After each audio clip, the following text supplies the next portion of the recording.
तो चलिए 11th physics के लिए जो ट्रिग्नोमेट्री होती है, हालांकि आप लोग 9th में 10th में पढ़े हैं, कुछ बेसिक रूल पढ़े हैं, लेकिन उसके अलावा भी कुछ एडवांस रूल होते हैं जो आप 9th और 10th में नहीं पढ़े, लेकिन 11th के फिजिक्स में और 12th के फिजिक्स में होगा। तो यही बेसिक हम लोग यहाँ पर समझते हैं और देखते हैं कौन कौन से फार्मूले हैं जो अक्सर यूज में आते हैं। तो आपको पढ़ाया गया होगा, एक बोलते हैं ना लाल बटे, याद है? ऐसा लाल लिख देते हैं और कक्का का मतलब ये का और ये क्या हो गया बटे में आ, और ये बताता है क्या साइन थीटा, ये बताता है क्या कॉस थीटा, और ये बताता है क्या टेन थीटा, है ना। तो यहाँ ला का मतलब लंब है और का मतलब क्या है कर्ण है। ये आधार है, ये कर्ण है ना। और लंब बटे आधार ये क्या होता है टेन थीटा होता है। इतना तो जानते होगे। दूसरा ये है कि ये केवल समकोण त्रिभुज में ही लगेगा, किसी दूसरे त्रिभुज में ये लग ही नहीं सकता है ना। यहाँ पर ये समकोण त्रिभुज में बना दिया, ये कोई त्रिभुज है, तो ये जो त्रिकोणमिति के सूत्र हैं वो किसके लिए सत्य होते हैं? समकोण त्रिभुज के लिए। किसके लिए? समकोण त्रिभुज के लिए हैं। ठीक है। अब इसमें क्या बता सकते हो कि कौन लंब है, कौन कर्ण है, कौन आधार है? इसका नाम रख देता हूँ ए बी सी। लंब बताओ। सबसे बड़ी है वो कर्ण है। हाँ, सबसे बड़ी मतलब 90 के सामने वाली, 90 के सामने वाली ये क्या होती है? कर्ण होती है। और उसके सामने जो होती है वो लंब कहलाती है। किसके सामने? कर्ण के सामने।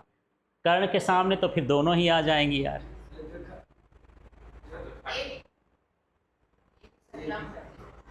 जो खड़ी है वो लंब है और जो पड़ी है वो आधार है। लेकिन यदि मैं यहाँ का कोण ले लूँ तब क्या होगा? लंब। कोण के सीधे वाला आधार कहलाता है। कोण के सीधे वाला लंब कहलाता है और जिससे कोण लगा होता है वो क्या कहलाता? आधार। इस कंडीशन में जो BC है ये इसका आधार कर्ण कहलाएगा, लंब कहलाएगा, और AB क्या कहलाएगा? आधार कहलाएगा। समझ में आ गया? तो कोण डिसाइड करता है कि कौन लंब है, कौन आधार है, और यदि कोण नहीं दिया है तो जो खड़ी भुजा लगे वो उसकी क्या होती है? लंब होती है। अब यदि मैं यहाँ पर ये कोण कर दूँ तब C के लिए क्या हो गया? AB लंब, ये क्या कहलाया? लंब, और ये क्या कहलाया? आधार। तो लंब आधार बदल सकता है, कर्ण नहीं बदल सकता है। लंब आधार डिपेंड करता है कि हम कहाँ का कोण ले रहे हैं। समझ में आ गया इतना? ठीक है।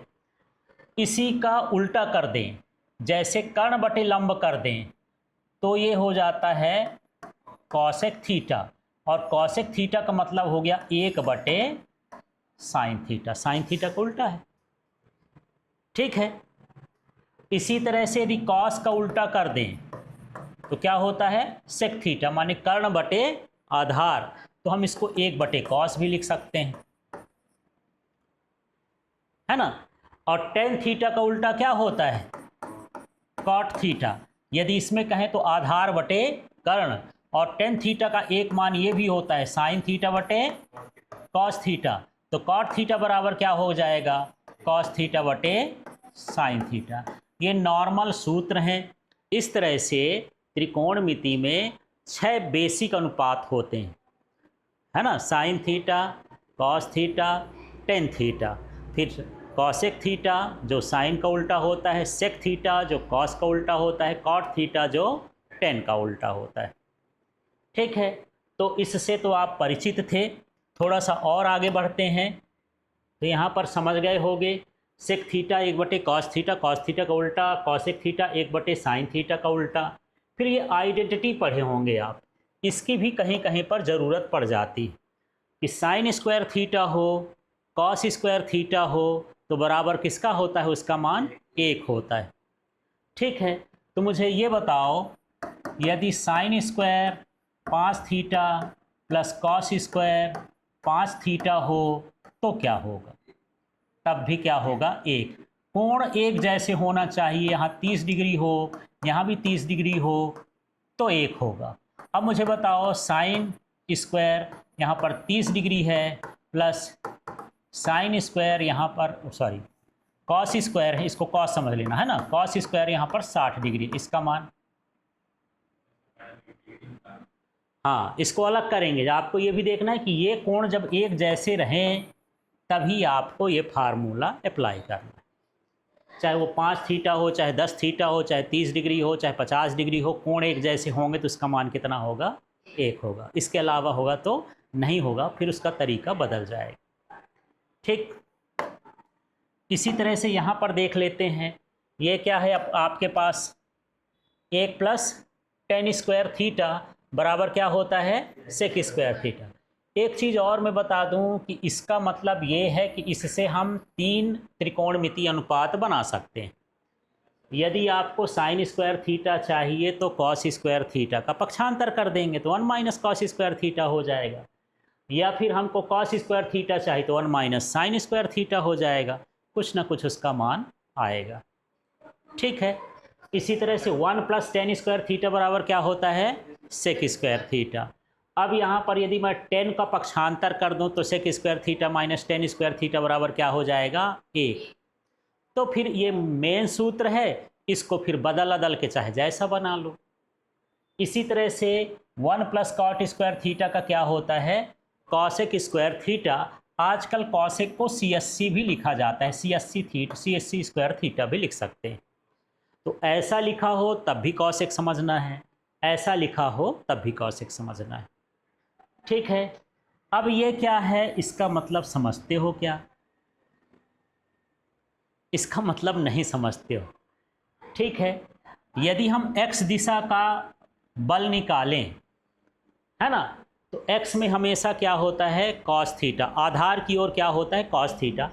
थोड़ा सा ऐसा समझ लो कि यहाँ पर ये है और ये थीटा है, थीटा के मुझे 2 टुकड़े करना है, थीटा के क्या करना है, 2 टुकड़े। तो इधर जो रहेगा, मान लो ये f ही है, तो यहाँ हो जाएगा fx इक्वल टू क्या हो जाएगा, कॉस थीटा, और इधर जो होता है fy लिखते हैं, ये होता है साइन थीटा। यदि आप इसको थोड़ा बढ़ाएंगे तो इधर क्या मानते हैं x और इधर क्या मानते हैं y। भाई ये पढ़े हो ना 10वीं में ग्राफ, ऐसा पढ़े हो, तो इधर x होता है, इधर क्या होता है y, यही तो बना है, थोड़ा ऐसे मान लिए हैं। तो x की दिशा को क्षैतिज घटक बोलते हैं, क्या बोलते हैं, क्षैतिज, हॉरिजॉन्टल कंपोनेंट, और उसको x लिखते हैं। जैसे f लिखा है तो fx, r लिखा होता तो rx, z लिखा होता तो z और उसके नीचे x, और उसका मान हमेशा क्या होगा, cos थीटा, और y कंपोनेंट का हमेशा क्या होगा, sin थीटा। इतना समझ में आ गया। तो यहाँ पर देखो fx बराबर भी लिखा है cos थीटा, fy बराबर क्या लिखा है, f sin थीटा।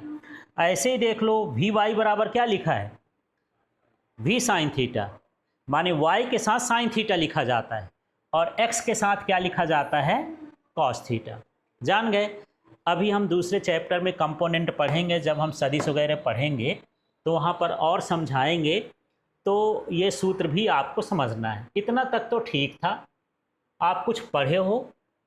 ये 14 नंबर से जो फार्मूले हैं आपके 10th में नहीं थे, नए तरह के फार्मूले हैं, है ना। यदि आपके पास साइन 2 थीटा है, क्या लिखा है यहाँ पर, 2 थीटा, तो इसको बदल के हम लिख सकते हैं 2 sine theta into cos theta. ये क्या लिखा था, 2 थीटा, अब यहाँ क्या आ गया है, थीटा और थीटा। ठीक है, तो जब थीटा करेंगे मतलब कोण को आधा कर देते हैं, तो साइन थीटा का क्या हो जाता है, साइन 2 थीटा का sine theta cos theta into में क्या हो जाएगा, 2 हो जाएगा। तो मुझे बताओ कि यदि मुझे साइन थीटा ही तोड़ना हो तो क्या लिखूं, साइन 2 थीटा को तोड़े तो ये हो गया, थीटा का आधा हो गया, इसका क्या होना चाहिए, उसी तरह से दिमाग लगाओ। पहले तो 2 लिखेंगे, शुरू में क्या हो जाएगा, 2। अब हम इसको लिख सकते हैं साइन थीटा बटे 2 इंटू कॉस थीटा बटे 2, उसका आधा आधा कर दो, तो इसे भी लिखा जा सकता है।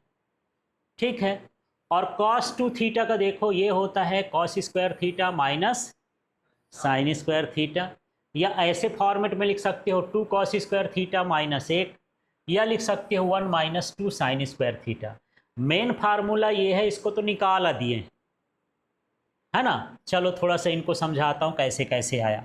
आपके पास क्या है, कॉस, कॉस क्या है 2 थीटा, इसका मान क्या होता है साइन स्क्वायर, सॉरी इसको थोड़ा सा मैं हटा ही देता हूँ, इसके बाद फिर बताता हूँ। चलिए फिर से देखते हैं। मेरे पास क्या है कॉस 2 थीटा, इसका मान क्या होता है cos square theta minus sine square theta, यही लिखा है ना। अब इसके आगे का निकाल सकते हो, याद करने की ज़रूरत नहीं है ना।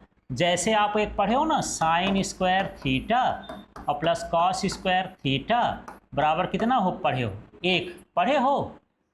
अब यदि मैं यहाँ से साइन का पक्षांतर कर दूँ, किसका पक्षांतर कर दूँ, तो क्या बचेगा यहाँ कॉस स्क्वायर थीटा बराबर 1 माइनस, माने इस कॉस स्क्वायर की जगह क्या लिख सकते हो 1 माइनस साइन स्क्वायर थीटा, ये है ना कॉस स्क्वायर थीटा, फिर क्या लिखा है माइनस साइन स्क्वायर थीटा।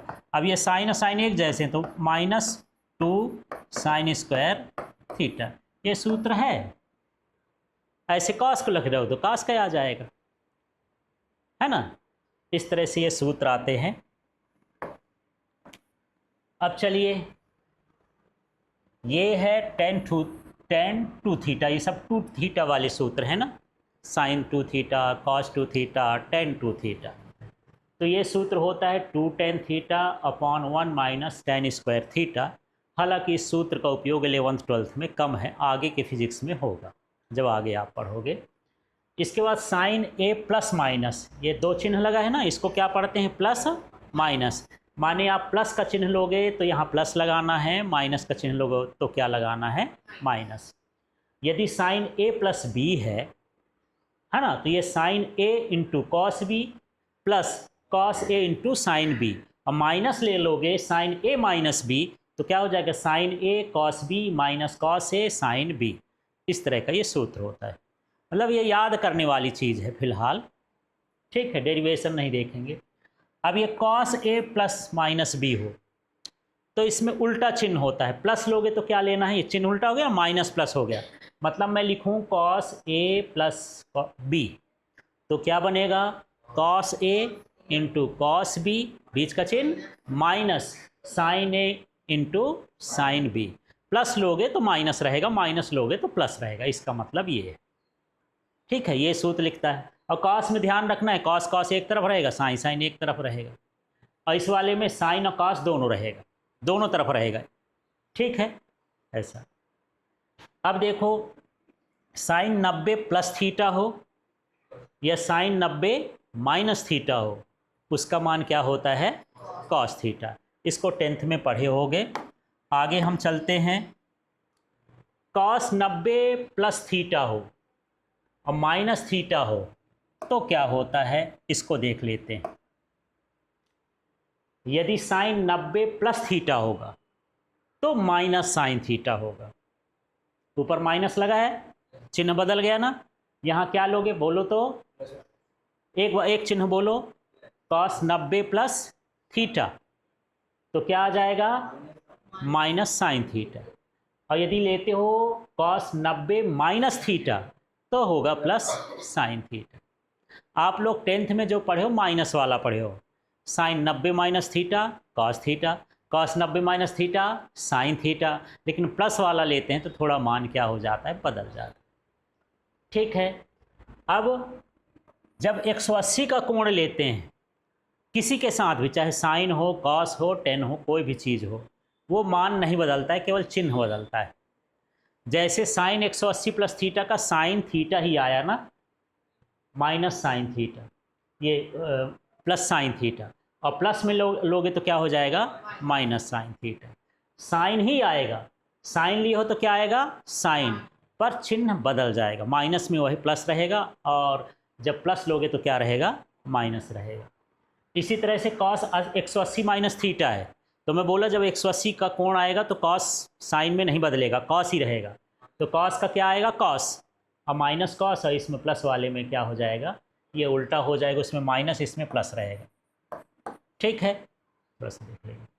अब देखो साइन ए प्लस साइन बी है, तो उसका फार्मूला होता है 2 sign A plus B upon 2 cos A minus B upon 2 इन 2 में, ये सूत्र होता है।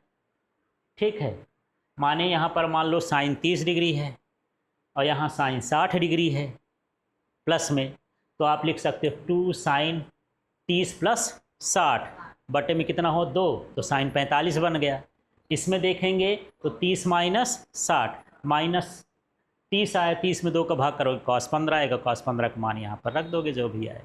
ठीक है, चलिए ऐसे तो केवल फार्मूला अप्लाई करना है आपको, मान लिखने की ज़रूरत नहीं है। यहाँ cos a plus cos b हो तो यही फार्मूला है, बस इसमें cos है cos रहता है, उसमें साइन और cos दोनों हैं और इसमें सिर्फ क्या रहेगा cos।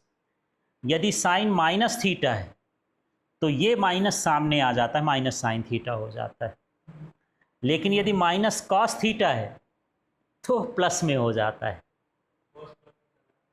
वो क्वाड्रेंट होता है, इस तरह से करते हैं कि कौन से क्वाड्रेंट में कौन से त्रिकोणमितीय अनुपात प्लस होते हैं, कौन से माइनस होते हैं, क्वाड्रेंट पर डिपेंड करता है। ठीक है, इसलिए अब आगे का सूत्र देखें। अब देखिए थोड़ा 29 नंबर का आप टॉपिक देखेंगे तो समझ में आएगा। यदि थीटा का मान बहुत छोटा हो तो साइन थीटा को थीटा ही ले लेते हैं। जैसे देखो, यदि साइन 0.005 डिग्री लिखा हो तो दशमलव से बहुत छोटा हो गया, तो इसका मान 0.005 ही हो जाएगा, उसको फिर बदलने की ज़रूरत नहीं है। छोटे मान के लिए साइन थीटा का सीधे क्या हो जाएगा थीटा, लेकिन कॉस थीटा का मान छोटा हो तो उसका मान क्या होता है 1, और टेन थीटा के लिए क्या होता है थीटा होता है। माने यदि हम लिखें कॉस 0.00003 तो उसका मान क्या लोगे 1, लेकिन टेन थीटा के साथ लिखूं टेन थीटा 0.003 तो थीटा ही रहेगा, माने 0.003 ही रहेगा, लेकिन कॉस के साथ क्या रहेगा 1 रहेगा।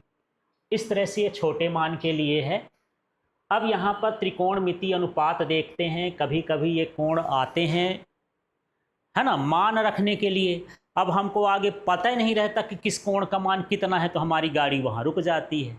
तो कोण वाला तो 10वीं में पढ़े होगे, थोड़ा सा मैं कुछ नया ट्रिक बताता हूँ तो उसको समझना कैसे कैसे करेंगे।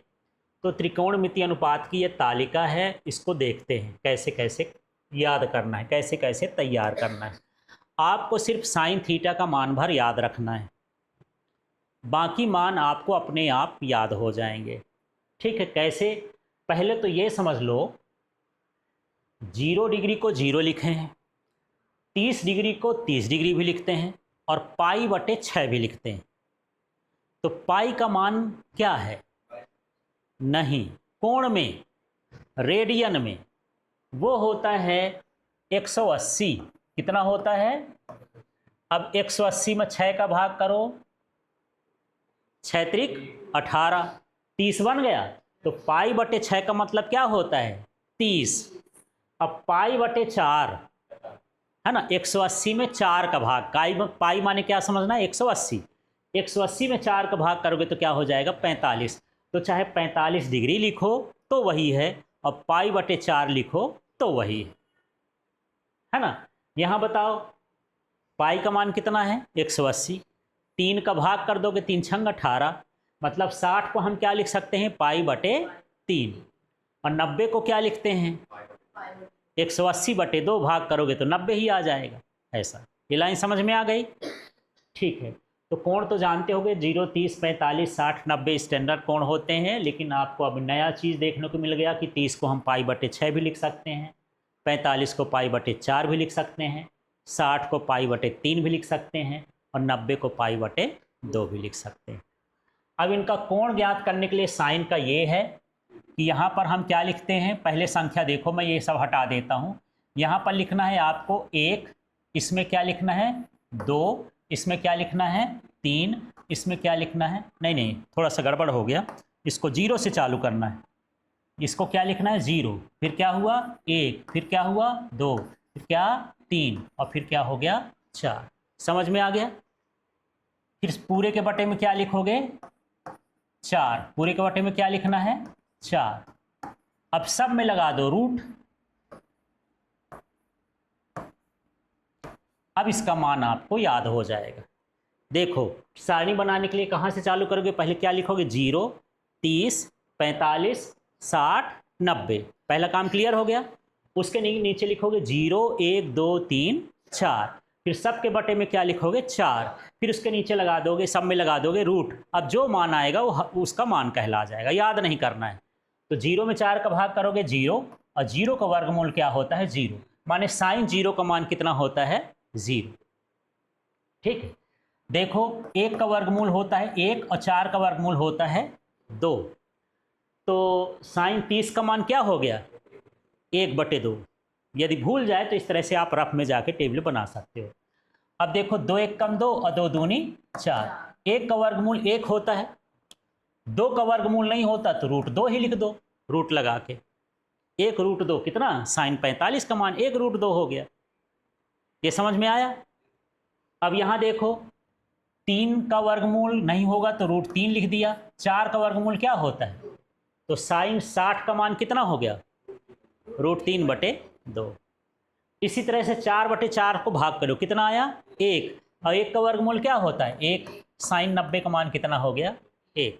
पता चला। तो साइन 0 का मान 0, साइन 30 का मान 1/2, साइन 45 का मान 1/√2, और साइन 60 का मान √3/2, और 90 का मान कितना हो गया, 1। बस इस लाइन भर को याद कर लिया, आपका काम खत्म हो गया। और याद भी क्या करना है, बेसिक फार्मूला जानो कि यहाँ पर 1 2 0 1 2 3 4 तक लिखना है, सबके बटे में 4 लिखना है, रूट लगा देना, जो मान आ जाएगा उनका मान कहला जाएगा। अब जो है इसको उल्टा लिखना चालू कर दो तो कॉस का कहला जाएगा। यहाँ क्या लिखा है डब्बे में, 1, तो ये 1 लिखो। इसके बाद क्या लिखा है, √3/2 लिखो। फिर क्या लिखो, 1/√2, फिर लिख दो 1/2, फिर लिख दो 0। उधर से उल्टा लिखोगे तो कॉस का बन जाएगा, है ना। माने कॉस 0 का जो मान है वो साइन 90 के बराबर है, उल्टा लिख दोगे तो ये बन जाएगा। ठीक है। अब टेन थीटा का है तो टेन थीटा होता है साइन बटे कॉस। इसको भी याद नहीं करना, भाग करने हैं। माने इसका मान कितना है, 0, और बटे 1, 0/1। तो 0 में 1 का भाग करोगे कितना हो जाएगा, 0, तो 0 आ जाएगा, है ना। इसका मतलब मैं यहाँ समझाऊँ, 0 बटे क्या है, 1, तो 0/1 बराबर क्या हो गया, 0। इसके लिए बताओ, यहाँ क्या है, ऊपर 1/2, नीचे क्या है, √3/2, 2 2 कैंसिल हो गया, है ना। इसका बताओ, इसमें क्या है, यहाँ साइन में क्या है, 1/√2, कॉस में क्या है, 1/√2। ये पूरा कट जाएगा, क्या आ जाएगा, इसमें देखो साइन 60 का कितना है, फिर उसके बटे में क्या है, 1/2, 2 2 कट गया, √3/1 बचा, बटे का 1 तो लिखने की जरूरत नहीं। फिर ये 1/0 हो जाएगा। ये क्या हुआ, 1/0। तो 1 में 0 का भाग करोगे क्या आएगा, मुझे ये बताओ। 1 में 0 का भाग करेंगे और 0 में 1 का भाग करेंगे, दोनों 1। इसका मान कितना होगा और इसका मान कितना होगा। देखो हमको भाग करना है, भाग करते हैं आज। 0 में किसका भाग करेंगे, 1 का। ठीक है। 1 में किसका गुणा करें कि 0 आ जाए, यही ना भाग करने का तरीका, यही है। तो 1 में किसका गुणा करोगे, 0 का ही, तो 0 आ जाएगा, 1 0 0। ठीक है। तो ये इसका कट गया। ठीक है। अब दूसरा भाग करते हैं। यहां पर अब हमको भाग करना है 0 से, और कितना भाग करना है, 1 में। 0 में ऐसी संख्या का गुणा करो कि 1 के बराबर आ जाए। 1 का करूंगा तो 0 आ जाएगा। तो बड़ी सी बड़ी संख्या सोचो ना यार। हाँ, तो ऐसी संख्या क्या हो सकती है, अनंत, कि हम सबसे बड़ा से बड़ा संख्या लेते हैं, उसका गुणा करते हैं, उस संख्या का नाम क्या होता है, अनंत होता है। तो हम अनंत बार संख्या का गुणा करेंगे तब भी 1 नहीं आएगा, ट्राई तो कर रहे हैं, इसलिए उसका क्या होता है, अनंत। और अनंत क्या होता है हमारे लिए पता नहीं कितना दूर है, उसी को हम क्या बोलते हैं, अपरिभाषित बोलते हैं, जिसको नॉट डिफाइंड, एनडी भी लिखा रहता है। समझ में आ गया। ठीक है। अब जो कॉसेक का है, वो साइन का उल्टा कर दो यार। यहाँ सबके बटे में कुछ नहीं तो लिख लेना, ये क्या है 0/1, उल्टा करो तो क्या हो जाएगा 1/0। अब बटे में 0 हो जाएगा तो क्या हो गया अपरिभाषित। उल्टा करो 2/1 तो क्या आ गया 2, √2/1 तो क्या हो गया √2, √3/2 तो उल्टा करो 2/√3। और ये 1 है, इसके बटे में कुछ नहीं है तो क्या है 1, जिसके बटे में कुछ नहीं 1, 1 का उल्टा करोगे तो क्या आ जाएगा 1 ही आ जाएगा, इसलिए यहाँ पर 1 आ गया। हाँ, सेक का किसके क्या करोगे उल्टा, जिनके बटे में नहीं पहले ये लिख लेना 1, इसके बटे में भी क्या लिखते हैं 1, 1 का उल्टा करोगे 1 ही आएगा, √3 का 2/√3 हो जाएगा, 1/√2 का √2 हो गया, 1/2 का 2 हो जाएगा, और 0/1 है 1/0, जैसे बटे में 0 आएगा वो हो जाएगा नॉट डिफाइंड, अपरिभाषित हो जाएगा। ठीक है, हाँ कुछ बोल रहे हो, कहीं डाउट हो तो बताते जाना। हाँ, कॉस का उल्टा सेक है, अच्छा साइन का उल्टा है ना, कॉसेक जो है साइन का उल्टा है। अभी हम सेक की बात कर रहे थे ना, सेक जो है कॉस का उल्टा है तो कॉस का उल्टा करेंगे ऐसा। ठीक है, अब टेन किसके लिए है कॉट के लिए, उल्टा करो, यहाँ क्या लिखा है 0/1 तो उल्टा करोगे तो क्या हो जाएगा 1/0, बटे में 0 आ गया तो अपरिभाषित हो गया। इसका उल्टा करो 1/√3 तो क्या हो जाएगा √3/1, 1 लिखा नहीं जाता, ये लिखा 1, 1 का उल्टा 1 ही रहेगा 1/1, ये √3 है, इसके बटे में कुछ नहीं तो 1 मान लेना, उल्टा करो 1/√3। और यहाँ देखो ये अपरिभाषित है, माने 1/0 है तो 0/1 हो जाएगा, माने क्या हो गया 0 हो गया, ऐसा हो जाएगा। ठीक है, इस तरह से पूरी टेबल होती है। तो जब कभी भी आपको ज़रूरत पड़े और भूल जाए तो बेसिक चीज़ आप सीखोगे तो बड़े आराम से आपसे बन जाएगा। ठीक है, तो आज की क्लास यहीं पर ख़त्म करते हैं, और आपको नोट्स चाहिए, इसी तरह की लाइव क्लास चाहिए तो आप LK फिजिक्स ऐप को डाउनलोड कर लें और इस चैनल को सब्सक्राइब कर लें।